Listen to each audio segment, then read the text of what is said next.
has chosen you to lead a highly classified mission. Yes, sir! We just gotta call in. There's something in the water.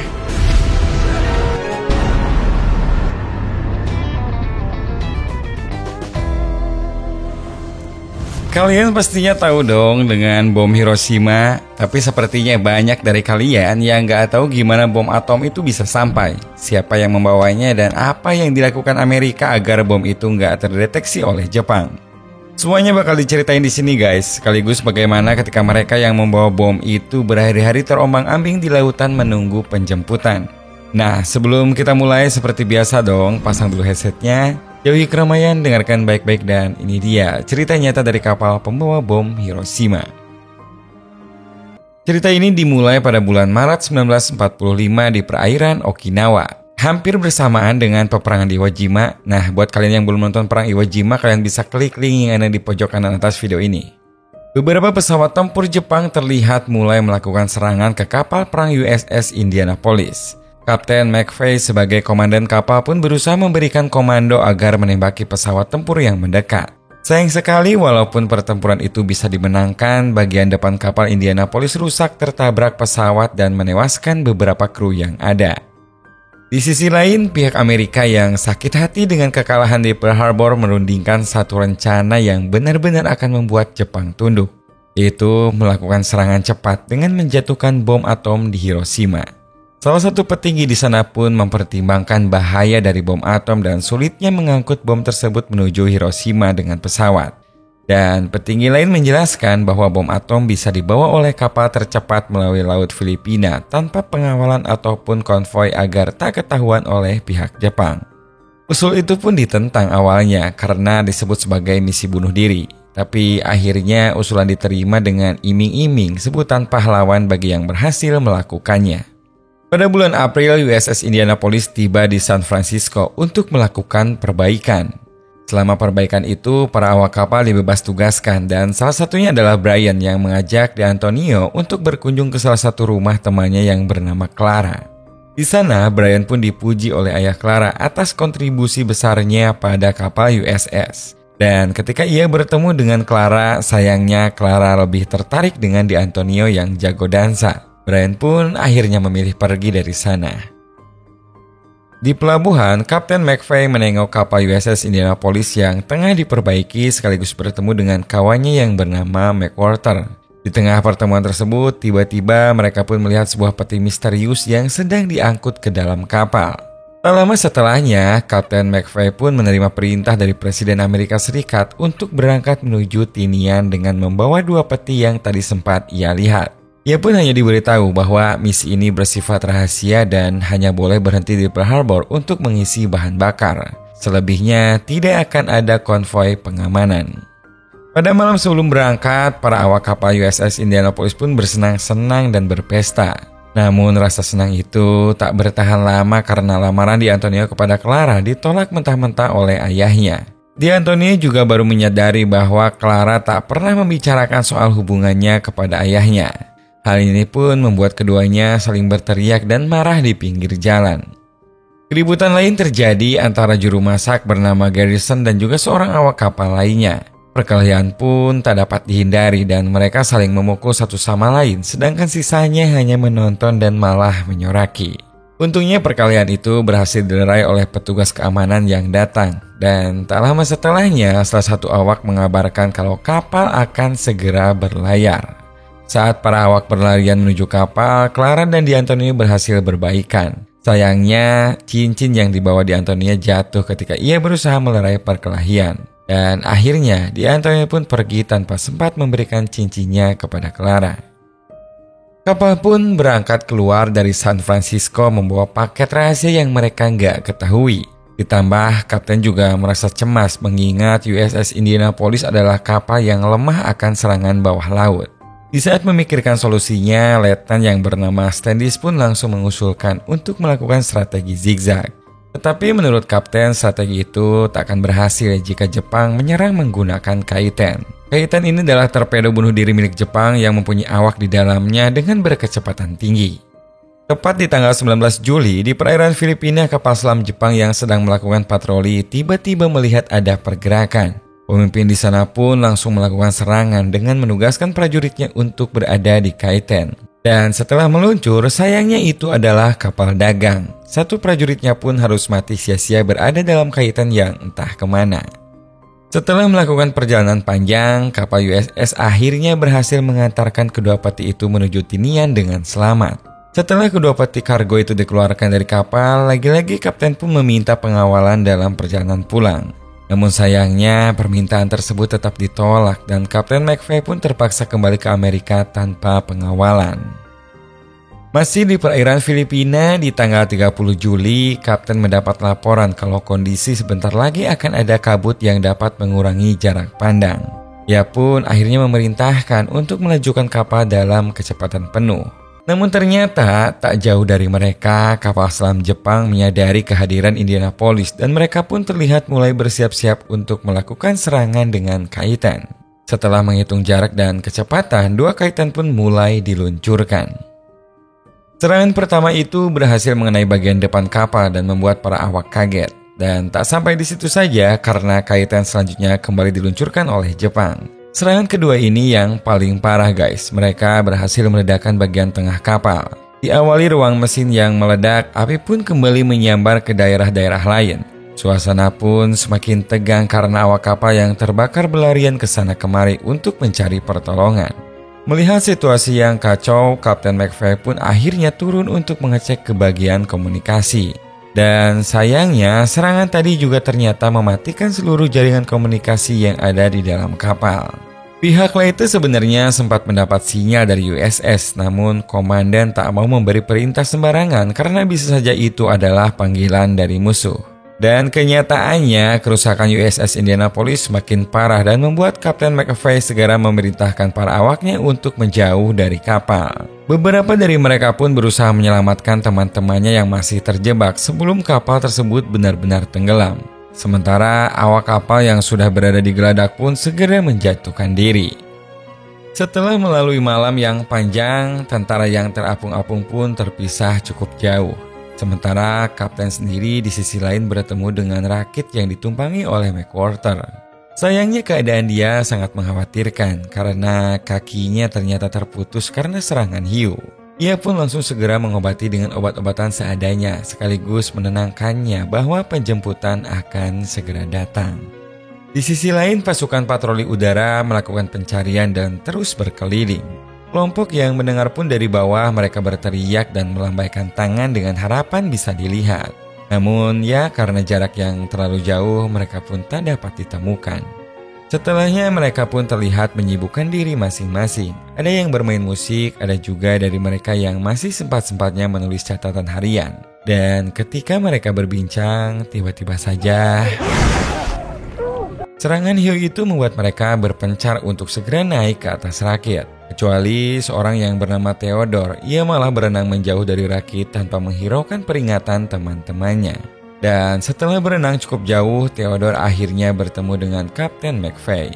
Ia pun langsung naik dan segera melaporkan kalau di sisi lain masih banyak kru yang masih selamat. Mendengar itu dengan segera, sang kapten pun langsung bergegas pergi untuk menemui grup lain yang selamat.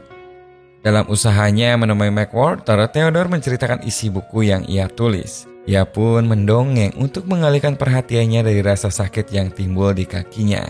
Ketika malam tiba, kapten pun datang bersama beberapa orang yang ia temukan terapung-apung terpisah dari grup yang lain. Dan di hari kedua ini, dengan persediaan makanan yang tersisa, kapten pun berusaha membagikan secara adil kepada setiap orang. Ia pun memerintahkan untuk membuka makanan 1 kaleng per hari agar persediaan makanan dapat bertahan selama mungkin. Di saat harapan semakin tipis, Standish pun di sini merasa kalau tidak jauh dari mereka ada pulau yang bisa dikunjungi. Salah seorang awak pun membantah kalau itu tak mungkin mengingat mereka ada di lautan Filipina. Dan lagi perintah kapten pun sudah jelas untuk tetap bersama-sama. Tapi Standish di sini menganggap kalau kapten sudah mati dan ia pun akhirnya memilih beberapa orang yang sehat untuk mendayung rakitnya menuju pulau yang diyakininya. Keadaan yang lebih parah pun dialami oleh Brian. Ia mengalami halusinasi bahwa Clara datang untuk menyelamatkan mereka. D'Antoni pun berusaha menyadarkan Brian akan halusinasinya dan menahan Brian supaya tidak membalik rakit yang mereka tumpangi. Si Brian ini langsung panik dan mengutarakan isi hatinya kalau selama ini dia juga mencintai Clara. Dan Di Anthony pun hanya bisa terdiam. Gerakan Brian ternyata membuat hiu menghampiri rakit mereka berdua dan membalikan rakit tersebut. Mereka pun dengan cepat berusaha membetulkan rakit, namun seekor hiu segera menerkam kaki Di Anthony hingga kakinya terluka parah. Terombang-ambing di tengah laut dengan kaki yang terluka membuat Di Anthony merasa pasrah. Brian pun di sini berusaha menyemangatinya, namun kawannya itu mulai berpesan untuk menjaga Clara. Di Anthony juga merasa bersalah sempat tak menuruti ucapan Brian kala itu. Dan Brian pun berusaha mengerti bahwa Di Anthony hanya ingin melakukan yang benar.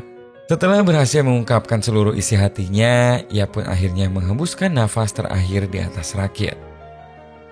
Kelompok besar awak kapal di sisi lain kembali kedatangan para awak yang masih selamat. Kebahagiaan itu nyatanya tak berlangsung lama karena seekor hiu menyerang rakit yang baru datang dan menjatuhkan seluruh awak kapal yang ada di atasnya. Mereka pun berusaha kembali naik, namun sangat disayangkan salah satu awak kapal kembali menjadi sasaran bagi hiu yang lapar. Hari pun berganti dan Amerika kembali mengirimkan pesawat untuk melakukan pencarian. Seorang awak kapal pun melihat kedatangan pesawat tersebut dan mencoba untuk melambaikan tangan sambil berteriak. Sayangnya, para kru pesawat tak dapat dilihat dan mereka hanya melihat tumpahan minyak yang diduga bekas dari kapal selam Jepang. Melihat kemungkinan adanya kapal selam Jepang di daerah tersebut, salah satu kapten pesawat pun memerintahkan untuk menembakkan misil ke laut. Dan misil pun bersiap untuk diluncurkan dan diperkirakan jatuh tepat di atas tumpahan minyak yang sesungguhnya menjadi tempat para awak kapal terombang-ambing. Dan saat pesawat mencoba terbang lebih rendah, akhirnya sang kapten pun melihat ratusan awak kapal mengapung di atas laut.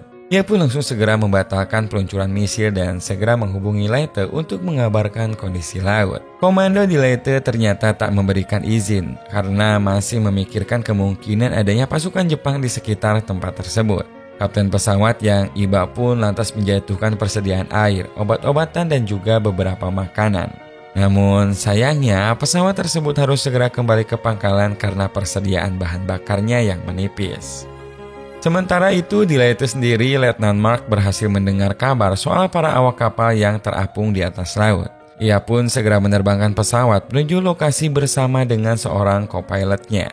Sesampainya di lokasi, mereka pun meminta izin pada komando untuk menyelamatkan para awak kapal. Dan lagi-lagi ia pun tak mendapatkan izin. Namun akhirnya Letnan Mark pun melanggar perintah tersebut. Ia pun mendaratkan di laut dengan konsekuensi pesawat mogok dan tak bisa terbang lagi. Satu persatu awak kapal yang masih selamat dievakuasi menuju bagian atas pesawat. Salah seorang awak kapal pun memberitahu bahwa Kapten McVeigh masih berada di air. Sang kapten pun menolak untuk dievakuasi dan mementingkan anak buahnya dievakuasi terlebih dahulu. Letnan Mark di sini kembali menghubungi komando di Leyte dan menginformasi bahwa para awak kapal berasal dari USS Indianapolis. Di Amerika, para petinggi negaranya akhirnya mendapat kabar bahwa USS Indianapolis tenggelam selama 4 hari. Walau paket bom atom berhasil diantarkan, namun tenggelamnya USS akan menimbulkan keresahan dan menghancurkan citra Amerika yang tangguh itu. Para petinggi sepakat agar kabar mengenai tenggelamnya USS diredam oleh kabar-kabar baik dan menyusun rencana untuk mencari kambing hitam yang dapat disalahkan. Sementara itu, para awak kapal yang selamat juga berhasil dievakuasi menuju rumah sakit di Guam. Mereka pun semua mendapatkan pertolongan medis yang layak di sana. Ia pun lega melihat para awak kapal berhasil keluar dari air, namun ia sendiri merasa mimpi buruknya belum usai. Ketika semua awak kapal berhasil pulang ke rumah masing-masing, Kapten McVeigh harus mengalami mimpi buruk sepanjang malam. Ia bermimpi ditenggelamkan oleh para awak kapal yang telah mati, seolah mereka meminta pertanggungjawaban dari sang kapten. Beruntung, sang kapten pun memiliki istri yang sigap menenangkan dan berkata kematian para awak kapal bukanlah salahnya. Mimpi buruk si kapten ini tak berhenti sampai di sana. Ia pun mendengar kabar bahwa 4 hari sebelum kapalnya tenggelam ada kapal yang bernasib sama dengan kapalnya. Akhirnya ia tahu bahwa memang seharusnya USS Indianapolis dikawal atau diberi sonar sebagai bentuk perlindungan. Walau sudah mengetahui kebenaran bahwa ia tak bersalah, Kapten McVeigh pun harus tetap menghadapi sidang militer karena dijadikan kambing hitam oleh para petinggi Amerika. Para awak kapal yang berhasil selamat pun menghadiri persidangan di sana. Mereka pun berusaha membela kapten yang disalahkan oleh rakyat Amerika. Dalam persidangan itu, ia pun dituduh lalai dalam mementingkan keselamatan para awak karena tak melakukan gerakan zigzag untuk menghindari torpedo. Ia juga dituduh tidak tepat waktu dalam memberikan perintah menyelamatkan diri saat kapal nyaris tenggelam. Kapten tetap tak merasa bersalah atas kejadian tersebut dan menceritakan ulang kronologi tenggelamnya USS Indianapolis. Cerita itu membuat para peserta sidang menitikkan air mata mengenang kembali kejadian pilu tersebut.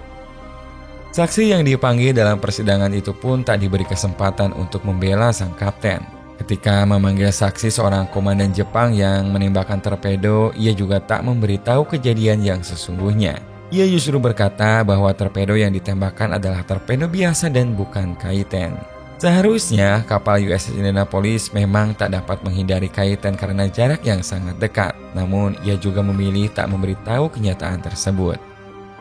Akhirnya sang kapten pun divonis tak bersalah. Namun ia pun tetap menanggung kesalahan akibat lalai mengutamakan keselamatan para awak kapal.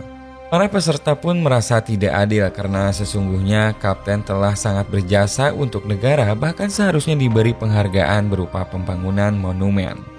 Seusai sidang, kapten pun menemui komandan Jepang secara pribadi. Sang komandan pun mengungkapkan bahwa jika saja kejadian tersebut terjadi di Jepang, maka Kapten McVeigh tak akan disalahkan atas apapun. Ia juga mengungkapkan bahwa sebagai komandan Angkatan Laut Jepang memang tugasnya untuk melawan sang kapten. Tetapi sebagai seorang manusia, ia juga sangat menyesal terhadap keputusannya. Ia juga berharap semoga kelak mereka bisa memaafkan sebagai sesama manusia. Film ini pun ditutup dengan para awak kapal yang menggantungkan foto kawan seperjuangannya yang telah gugur dalam insiden USS Indianapolis. Kapten McVeigh pun membayar rasa bersalahnya dengan menembakkan pistol di kepalanya. Dan foto terakhir yang dipajang pada tembok tersebut adalah foto sang kapten.